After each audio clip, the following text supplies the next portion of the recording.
Hello everyone, welcome back. Advertising management में आज के लेक्चर में हम लोग डिस्कशन करेंगे kinds of advertising objectives.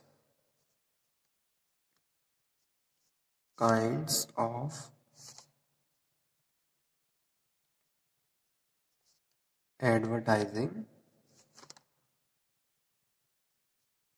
Objectives.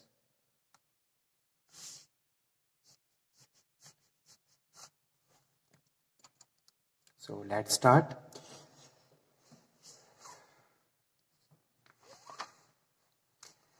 Advertising objective का मतलब क्या होता है? तो स्टार्ट करते हैं एडवर्टाइजिंग से ही। एडवर्टाइजिंग क्या है?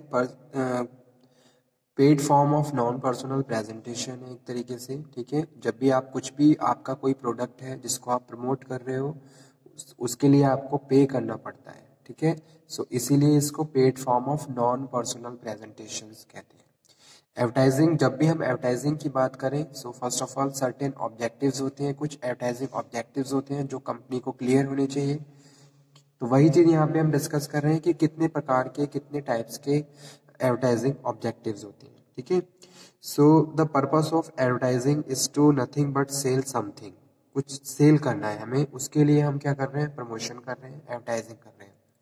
आप चाहते हो जो भी आपका प्रोडक्ट है वो मार्केट में बेटर तरीके से उसकी सेल हो, मार्केट में उसकी डिमांड ज़्यादा से ज़्यादा हो, तो उसके लिए आप उसको एडवर्टाइज करवाते हो। ठीक है, तो जब भी हम एडवर्टाइजिंग की बात करते हैं तो उसके पीछे जो मेन पर्पस होता है वो हमें क्लियर होना चाहिए, हमें अपने ऑब्जेक्टिव क्लियर होने चाहिए कि भाई हमारे मेन ऑब्जेक्टिव क्या है।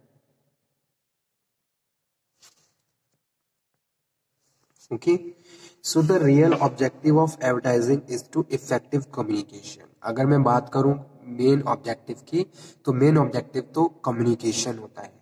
प्रमोशन में हम क्या कर रहे हैं? हम कम्युनिकेशन ही कर रहे हैं।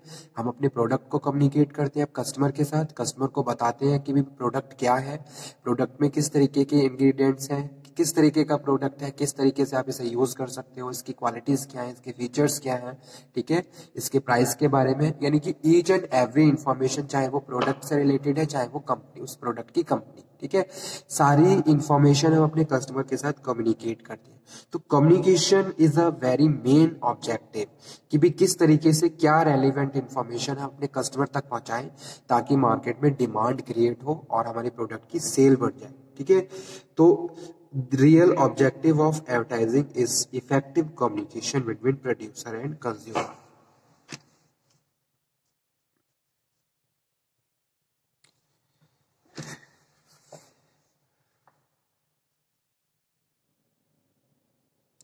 Real objective of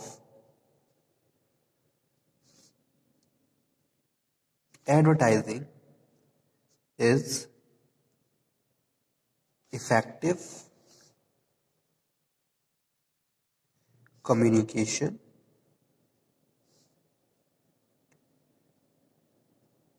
between producer and consumer। ठीक है, तो यहाँ पे एक डेफिनेशन भी दी गई ब्रीच के द्वारा। इन्होंने बताया the purpose of advertising is to reduce percentage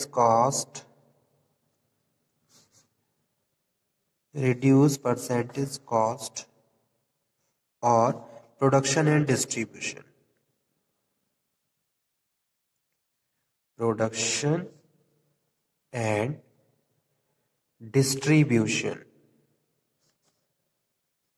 ठीक है, तो भाई जो मेन जो ऑब्जेक्टिव होता है एडवर्टाइजिंग का वो ये होता है कैसे हम अपनी कॉस्ट को कम कर सकें।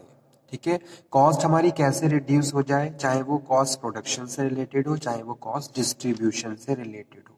अगर मैं जनरल टर्म की बात करूं, प्रोडक्शन की बात करूं, तो अगर हम प्रोडक्शन की बात कर रहे हैं और हम कॉस्ट को रिड्यूस करना चाहते हैं, so first of all you have to create demand. आप मार्केट में डिमांड क्रिएट करिए।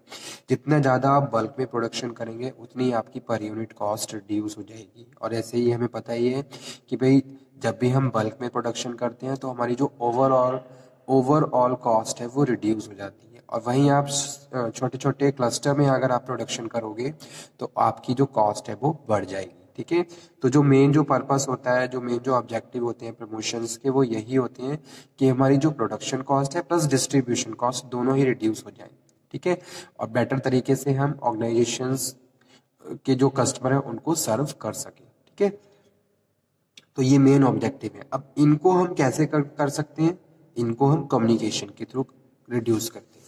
तो प्रमोशन जो हम करते हैं वहाँ पे एक तरीके से हम कुछ कम्युनिकेशन टूल यूज करते हैं ताकि बेटर तरीके से कस्टमर को हम परसुएट कर सकें, मोटिवेट कर सकें। ठीक है, कुछ अदर भी इंपॉर्टेंट ऑब्जेक्टिव्स होते हैं।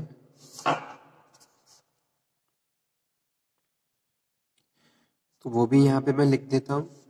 क्रिएशन ऑफ डिमांड, आप डिमांड क्रिएट करना चाहते हो मार्केट में अपने कस्टमर को, नए कस्टमर से। ठीक है, कोई नया प्रोडक्ट आप मार्केट में लेके आए, आपको डिमांड क्रिएट करनी है। सो first of all you have their is a need of promotion. आप प्रमोशन करिए अपने प्रोडक्ट का। प्रमोशन और इफेक्टिव स्ट्रेटेजी यूज करोगे तो मार्केट में डिमांड क्रिएट होगी और आपकी सेल बढ़ेगी। ठीक है, कहीं ना कहीं जो एडवर्टाइजिंग है वो sales. Creation of demand to support salesmen. Advertising create awareness about the product and convince the prospective buyer by telling about the product features and benefits. So it assists the salesman to his work. अब वो सारा काम salesman को नहीं करना पड़ता जो already advertising में हो गया है। सेल्समैन क्या करता है? सेल्समैन सिंपली अमाउंट रिसीव करता है और पेमेंट जो ऑर्डर है प्रोडक्ट है उसको ऑर्डर करता है। ठीक है, यानी कि बेचता है। थर्ड जो ऑब्जेक्टिव है वो है to give new information about product. अगर आपका प्रोडक्ट या उससे रिलेटेड कोई न्यू इंफॉर्मेशन है, अगर आपने कुछ इनोवेशन किया है, कुछ चेंजेस किए हैं, तो उन चेंजेस को भी आपको फर्स्ट ऑफ ऑल अपने कस्टमर के साथ कम्युनिकेट करना होगा। ठीक है, ये भी आपका मेन ऑब्जेक्टिव है कि भी आपके कस्टमर के पास आपके प्रोडक्ट से related each and every information होनी चाहिए। तभी आप उसको परसुएट कर सकते हो, मोटिवेट कर सकते हो प्रोडक्ट को खरीदने के लिए। ठीक है, नेक्स्ट जो इम्पोर्टेंट ऑब्जेक्टिव है वो ये भी है कि भाई फेसिंग कंपटीशन। मार्केट में कंपटीशन आज के टाइम में बहुत ज़्यादा और टफ कंपटीशन है। ऐसे में आपको कोई भी ऐसा फैक्टर लीव नहीं करना है जो आपके प्रोडक्ट को प्रमोट करने से रिलेटेड हो। ठीक है, तो आप क्या करोगे? कंपटीशन को फेस करने के लिए भी बहुत सारी स्ट्रेटजीज बनाते हो और उन स्ट्रेटजीज को अप्लाई करते हो। ठीक है, तो ये भी एक ऑब्जेक्टिव होता है प्रमोशन का। ठीक है, कि भाई आप क्या कर रहे हो, आप मार्केट में कॉम्पिटिटर्स को compete करने के लिए भी प्रमोशन करते हो। आप अपनी गुडविल बढ़ाने के लिए भी प्रमोशन करते हो। हर कंपनी ये चाहती है मार्केट में उसकी गुडविल अच्छी हो, ज़्यादा से ज़्यादा रेपुटेशंस, बहुत सारे लोग उसको जाने, उसकी रेपो अच्छी होनी चाहिए। सो लार्ज स्केल एडवर्टाइजिंग जो होती है with the objective of creating enhancing the goodwill. Company ये चाहती है प्रोड्यूसर की भी उनकी गुडविल मेंटेन रहे और इम्प्रूव रहे। So this in turn increase the market receptiveness of the company product. Okay. उसके बाद जो मेन नेक्स्ट जो ऑब्जेक्टिव वो है increase living of standard.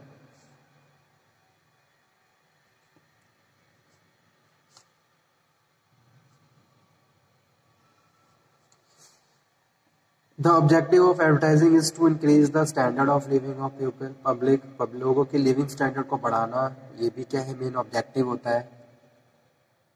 Advertisement inform the consumer about the various products available in the market and encourage them to use these new products. ठीक है, customer को हम क्या कर रहे हैं? नई नई इंफॉर्मेशन के साथ नया प्रोडक्ट भी प्रोवाइड करवा रहे हैं और साथ के साथ उनको हम मोटिवेट भी कर रहे हैं कि भाई आप नए तरीके के प्रोडक्ट को यूज करें जिससे आपका लिविंग स्टैंडर्ड और बढ़े। ठीक है, देखिए मार्केट में बहुत सारे प्रोडक्ट अवेलेबल हैं और बहुत कम प्राइस पे भी अवेलेबल है। तो आज के टाइम में क्या है, कंपनी चाहती है कि भी उसके जितने भी कस्टमर है उनका जो लिविंग स्टैंडर्ड है वो टाइम टू टाइम बढ़ता रहे, ताकि कस्टमर नए नए चीज़ों को एक्सपीरियंस करता रहे, उनके बारे में नॉलेज रखे। ठीक है, और जो भी कंपनी उनको प्रोडक्ट प्रोवाइड करवा रही है टाइम पे उनको कंज्यूम करे। ठीक है, तो ये भी इंपॉर्टेंट ऑब्जेक्टिव हो सकते हैं।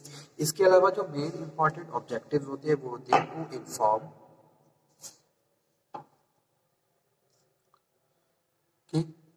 यहां लिख देता हूं, टू इन्फॉर्म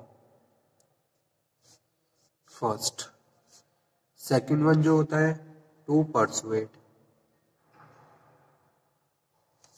और जो थर्ड वन जो होता है वो होता है टू कंपेयर।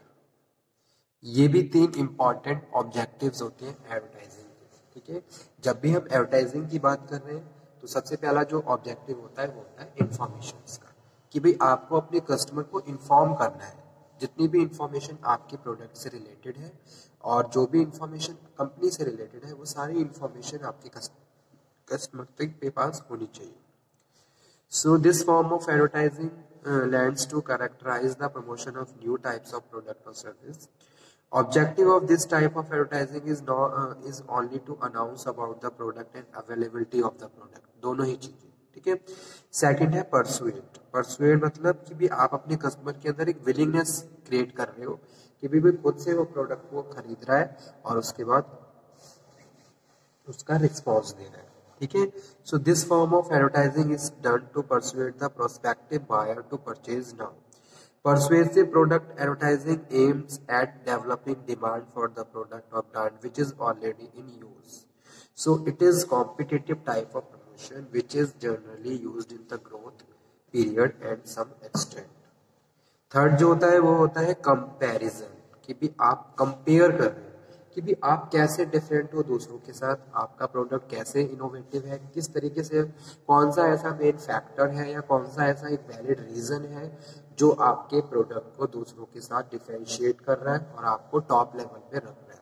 तो वो चीज भी आपको इन्फॉर्म करनी है, वो चीज भी आपको कस्टमर के साथ कम्युनिकेट करनी है। So such type of advertising stress on comparative features of two or more specific brand in terms of the product and services. ठीक है, this method is adopted in the maturing stage. जब maturing stage होती है तब हम जाके ज्यादा इस मेथड को अडॉप्ट करते हैं, कंपैरिजन को। ठीक है, तो ये तीनों ही क्या है, तीनों ही इंपॉर्टेंट ऑब्जेक्टिव्स होते हैं इसके प्रमोशन के। तो आज का टॉपिक यहीं पे फिनिश करते हैं। Thank you very much.